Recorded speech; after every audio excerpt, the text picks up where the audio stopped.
Hi, everyone, and welcome back to yet another cracking edition of the Matt Brown Show. This is the Secrets of Fail series where we're talking to CEOs, entrepreneurs about their failures in business. You know, the stuff they won't put on their LinkedIn timeline. That's what we're uncovering here on this series. And with me on the line is Simon Taylor. He is the CEO of an amazing company called HYCU. Simon, welcome to the show, buddy. Matt, great to be here, man. Cool, dude. So let's get onto the elevator pitch. What are you guys up to at HYCU? Yeah, so HYCU is the world's fastest growing multi-cloud backup as a service company. I know that's a mouthful, but essentially what we do is we back up the world's data, whether it's on-prem, in the public cloud, or even in SaaS applications. We've got about 3,600 customers in 78 countries, growing 100% year over year. And we've got a 91 NPS score. So our customers are really loving the experience of backing up and protecting their data using HYCU. That's amazing, man. It's so crazy because you would think that if you're on Azure or AWS, like your data's like safe. And then here you coming along with this like company that's doing backup, which is the most simple idea, isn't it? It's like, well, you got data. Cool. We protect your data. It's like 100%. The world's most simple pitch. You know, it's funny that there's 17,000 SaaS applications in the world today. And everyone, when you put your data in SaaS, right, people assume, oh, it's owned by Google. It's protected. You know, it's owned by this one. It's protected. The shared responsibility model that's in all those contracts says the same thing over and over again, which is it's our service, it's your data. If you lose it, it's on you. So we built, you know, really a very unique platform so that any SaaS service can easily integrate and we can protect that data. And again, on-prem, public cloud, or SaaS works terrifically well. And I do think it's saving lives, man, because at the end of the day, mission critical data is what runs the world. And, you know, when that data gets in the hands of the bad guys, all hell breaks loose. And of course, this isn't your first rodeo, right? You sold your previous company too. Yeah, absolutely. So you know, Comtrade Software was a company I built with a business partner named Veselin Yervasimovich. We sold that to Citrix in 2014. Before that, you know, I built a consulting company that I also sold to a company called Comtrade Group. You know, so I've been sort of a serial entrepreneur since the age of 23. You know, finding problems, trying to fix them, trying to find new ways to do things. And of course, there's about 30 other business ideas that are still on the cutting room floor that never saw the light of day. We just talk about the good ones. Yeah. Yeah, of course we do. Cool, buddy. Well, look, let's get on to the meat and the potatoes here. So what is your story of fail for our audience around the world today, Simon? Yeah, I mean, we were just talking offline, Matt, about how, you know, you look at social media and every CEO looks like they're getting it all right. And of course, that leaves out all the things we failed at. So I had to think really hard about this because there's so many things I've gotten wrong, you know, throughout my career. But, you know, the big one for me was actually when I started to raise money. You know, we had been bootstrapping and working with one investor for a very long time. And when I realized it was time to go out and really become a venture-backed company, you know, I kept meeting with different VCs. And, you know, the big fail for me was I walked out of all those meetings and I thought, wow, I am good at this. I am so good at this. Every single VC has told me that they think this is a really cool idea and that this is really great. And I remember going to sit with my YPO group that I'm in, and they said, you know, how's the fundraising going? I said, man, I got to tell you, I'm really good at this. And, you know, the big fail came when I got a call from a mentor of mine, a guy named David Jones, who was a colossal success, huge success at HP and other companies. And he called me up and he said, how's it going? And I told him, I'm doing great. And he said, Simon, I hate to tell you this, but VCs will never tell you no. No, not getting a no is not a substitute for a yes. And it was, you know, head explodes, looking in the mirror going, what have I done? You know, suddenly realizing none of the VCs that I was talking to were leaning in. And that was a huge wake up call for me and an epic fail for sure. And, you know, it took me about a year to really recalibrate and start to learn the language of the venture capital firms, start to learn, you know, why net retention rate is so important, why managing your churn was so important, why understanding your CAC is so important, really getting my arms around the metrics so that we could evolve our business from being a very, immature, sort of young, small seed organization to something that really had legs and was really going to be able to scale. And obviously we did that, and we've now raised over $140 million. So I'm very proud of that. And I talk about the success all the time, but in reality, that first year was the VC equivalent of a no for 12 straight months and me not even realizing that I was getting no'd. Oh, I love that story, man. That's classic. So what did you learn from that? I mean, what do you hang your hats on now? Obviously you've raised 140 million. So you've kind of like, you've learned something and you've now done things a little bit differently and you've succeeded there. So what is that thing? What do you hang your hats on in terms of a key lesson? Yeah. I mean, I think self-awareness is key, right? I think anytime you look yourself in the mirror and you say, I'm really good at something, and it's coming from a place of ego, it's not coming from a place of results, it's time to take a second look. And I think I was very fortunate to have surrounded myself with a lot of mentors and folks who were willing to tell me the honest truth about this. But had I not gotten some of that feedback, I could have wasted another year thinking that I was doing a terrific job. And so I think being self-aware, frankly, surrounding yourself with people that are smarter than you and who have more industry knowledge and more wisdom, and being able to then accept that criticism and instead of letting it damage you or drag you down, really looking at that as a treasure and being able to say, I've got this treasure, this new learning, this new piece of wisdom that I can use, and then adapting and changing to help be successful. I think on a more tactical front, when you think about, raising money and you think about what that means, having a vision and a story is critical. And I think, you going into those discussions with venture capitalists or any investor as though this is a sales pitch is the wrong approach. That's not what they're looking for. What they want to understand is, all the classics. Do you have the right team? Do you have the right vision? Do you understand the technology? But also, what's the total addressable market? And what is the likelihood that you're going to be able to go after it? At the end of the day, these are folks who are ultimately going to give you a lot of their money. And all of that money has to be well taken care of. And so I think going into those discussions with the respect it deserves, understanding the vernacular, and then being able to really tell a convincing and honest story that's integrity-based to help raise that money were probably the most important factors for us.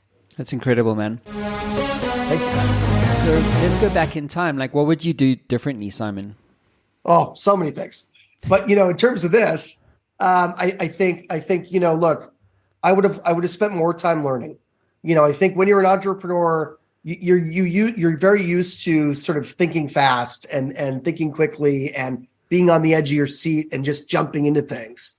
But I think, really having discussions with folks around what it's like to raise money early on would have saved me a lot of time. I think the second thing I would have done differently is I would have really tried to understand which VC firms were ideally suited to the vision that we had for the company so that I could have really meaningful conversations. Your time, I always say that one of the things you can be greedy with is your time. And that was a lesson I learned from a good friend of mine in California. And it's very true. Don't be greedy with your money. Don't be greedy with your heart. Don't be greedy with your ability to help people, but be greedy with your time because it's a very precious commodity. And it's a perishable commodity. And I think had I spent the time to really understand which of these venture capital firms were ultimately going to be ideally suited for what it is we were trying to do and achieve, that would have helped out a lot. That's really good advice. That's why I did the private placement perspective series, literally for that reason, is to help guys looking to raise understand what do VCs actually think about, when they meet you, and where does it all go wrong, and the kind of role of macroeconomics and blah, blah, blah. It's very, very insightful. So if you guys haven't checked out Private Placement Perspective series, which I'm sure most of you have anyway, because it's kind of everywhere, but go and check that out. So Simon, what's your advice to other CEOs in terms of the importance of failure in business success? Yeah, I think, Matt, it goes back to self-awareness, right? It becomes very easy to read your own social media, read your own articles, read your own marketing, so to speak, and start to believe that it's as easy as that. Ultimately, we only get better when we're a founder or we're a CEO, when we identify a mistake. I always tell my management team, my executive team, bringing me the best thing you did today is nice, but I would far rather you bring me the hardest thing you're working on, the thing that's hurting, the thing that you're not doing well, because then we can get together, be self-aware, and make it better. That's where the improvement happens. Improvement does not happen when everyone's patting each other on the back and saying, great job. I do believe in celebrating your success, and I think that's really important, but you can't over-index on celebrating success to the extent that you're ignoring core problems in the business. Building a culture of self-awareness in which it's okay to fail, it's okay to be wrong, it's okay to say we tried this and it didn't work, and now we're going to do this instead. There has to be an alternative. You can't just come and say, we failed, I'm going to go to sleep. But I think if you show up at the party and you say, this didn't work, we tried it, now we're doing this instead. That needs to be celebrated as well, because ultimately those mistakes are what you're going to learn from, how you're going to become a better business, and how you're going to become a better leader. Simon, how have you personally developed self-awareness? Like, where does that come from? Is it through meditation, or I don't know, is it getting a feedback loop from mentors or from the team internally? Like, how do you personally develop self-awareness? Yeah, I mean, I think it's like anything, right? It's a muscle that's hard to work, and the more you work it, the stronger it gets. I think self-awareness to me really comes from those core moments, and I call them moments of vulnerability. And my management team's almost tired of hearing me say those words, but a moment of vulnerability is, hey, yes, I'm in the position of CEO and founder. Yes, I'm your boss, but I'm a human being and I made a mistake. And being able to own up honestly and clearly and say, here's what happened. The mistake was made. It's on me. And now we're going to pivot and do this instead, right? If you do that, there's some little voice in your head, the little devil inside you says, don't do that. They're going to think you're weak. Don't do that. They're going to think that you're incompetent, right? You start to have imposter syndrome. You start to get nervous. But when you break through that wall and you just say it, moment of vulnerability, screwed up, right? Yeah. All of a sudden, it invites everyone else in your culture to do exactly the same thing. And I think that's something that I've been working on, constantly for the last, really throughout my career. And I've hopefully gotten a little bit better at it each day, but it's baby steps. It takes, one step at a time. I think the second, sort of driver of that for me is certainly mentorship. I think if you can hold your ego in check, because we all have an ego, right? Especially founders. We've got to get up on stage. We've got to tell people what we're doing is the best thing in the world, and we have to really believe it in order for it to be authentic and have it land. That can create a lot of ego. I think if you've got mentors around you who you've chosen, who you've selected, and you've selected them because you fundamentally believe they are better than you in a specific area of expertise. When we do that and when we surround ourselves with those folks, we're much more open to learning and listening. And I think, again, that can drive that sort of self-awareness that can then be used and applied in the rest of your business. Very, very cool, man. Tell me, Simon, are there any books or tools or resources that you encourage other CEOs to use on their journey? There's a couple of different things. I mean, you mentioned meditation, and while I don't profess to be an expert at it, it is something that I try, and I do small elements of meditation before key meetings, just to get people to break through the clutter. And one of the things I learned through YPO was what we call MERPs, which is starting out a meeting by just literally writing out mentally, emotionally, relationally, physically, and spiritually, and then writing down one word that represents how you feel about those topics in that particular moment. And I think when you start a meeting or you come together as a team and you're able to do a MERPs, what it does is at first people say, it's a little silly, a little sappy. But what it does is it breaks through a lot of that stuff. And ultimately, as you start to go around the table, somebody will say, I'm really anxious today, right? Or I'm really tired, I'm jet lagged, and then all of a sudden you start to get, a little bit more understanding of where people are at mentally. And then when you go into a brainstorming discussion or you go into a hard meeting, it gives you a little bit more visibility into the human side of what's going on with the other person. And ultimately, I think that brings together a better culture. Amazing stuff. Thank you so much, Simon. Thank you for being on the Secrets of Fail series. That concludes your time in the hot seat.